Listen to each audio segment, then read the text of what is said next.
dunia ini tidak selamanya. Ini bukan tempat abadi. Ini semu.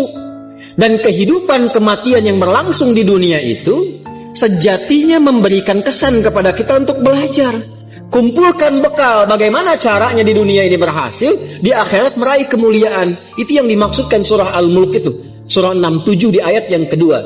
Walladzi khalaqal mauta wal hayata liyabluwakum ayyukum ahsanu amala. Ahsanu itu isim tafdil. Ya, dari kata hasanah tadi. Jadi kita mengumpulkan hasanah, tapi orientasinya akhirat. Dan untuk mencapai ke titik itu, Allah berikan bentangan jalannya disebut dengan ibadah. Karena itu ketika Allah memerintahkan kita ibadah dalam bentuk fi'il amr, itu sebetulnya saking sayangnya kepada kita. Kalau nggak sayang nggak akan diperintahkan.